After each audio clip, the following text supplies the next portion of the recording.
Okay, so picture this, a secret mission, a brilliant composer, and a desperate race against death. And no, this isn't the plot of some new movie. This is one of the greatest true stories in all of music history. I mean, just think about that for a second. What if you were hired to write the soundtrack for your own death?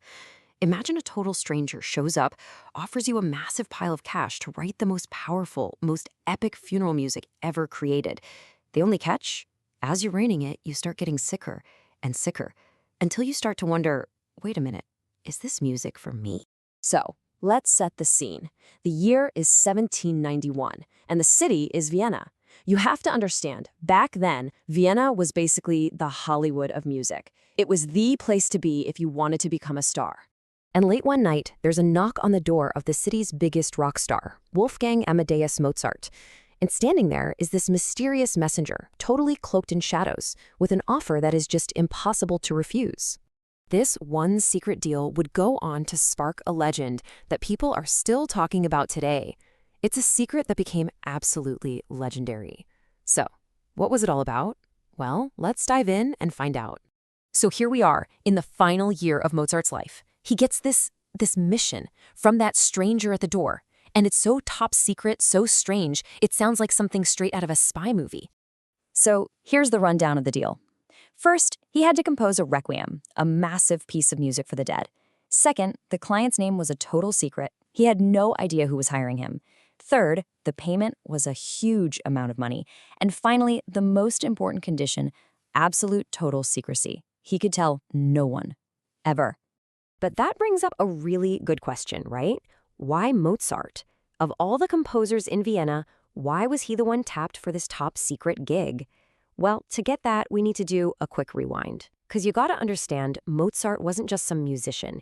He was, and I mean this, the biggest rock star of his time. His life was basically the ultimate level up in a video game. At just 5 years old, he's already composing his own stuff. As a kid, he's touring all over Europe, playing for actual kings and queens. He even lands a steady job as a court musician in Salzburg. But then, in 1781, he does something nobody expected. See, he was at a crossroads. He could take the safe route, stay in Salzburg, work for the archbishop, get a steady paycheck, but have to follow a bunch of strict rules. Or he could take the risky route, move to Vienna, go freelance, have total creative freedom, but with a much more uncertain income. He chose freedom, and that decision is a huge part of what made him a legend. Okay, so let's flash forward again to 1791.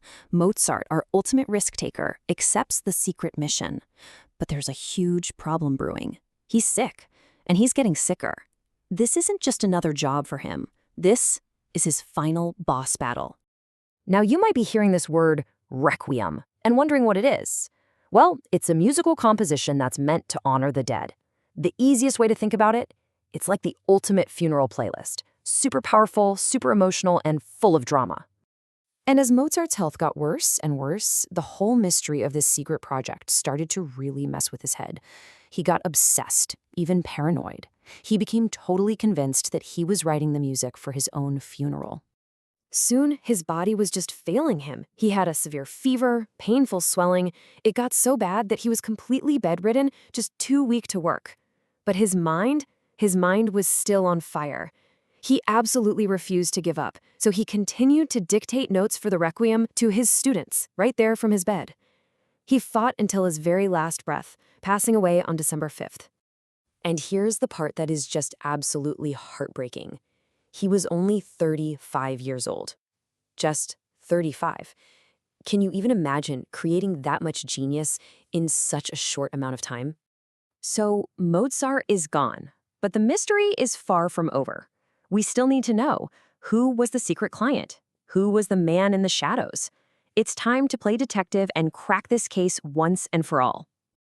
All right, the big reveal. The man behind the curtain was an Austrian nobleman named Count Franz von Walsegg. So who was this guy, and what was his deal? Why all this secrecy and drama? Well, here was his wild plan.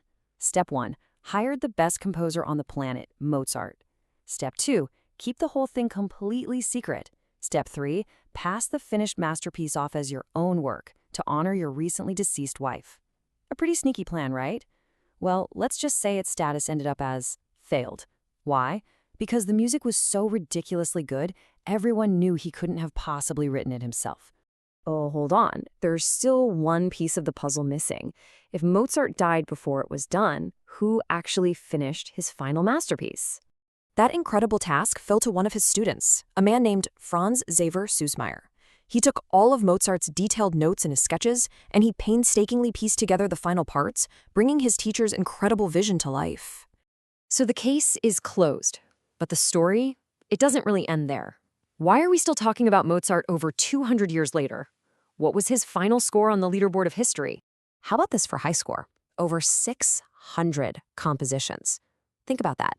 Over 600 pieces of music in just 35 years of life. That isn't just talent, that's something almost superhuman. And because of that, his legacy is, well, it's everywhere. He literally set the standard for what symphonies and operas sound like. His music is still performed in concert halls all over the world. You hear his melodies in movies, TV shows, everywhere. At this point, the name Mozart isn't just a name, it's a synonym for genius. You know, Mozart's story proves that genius really is timeless.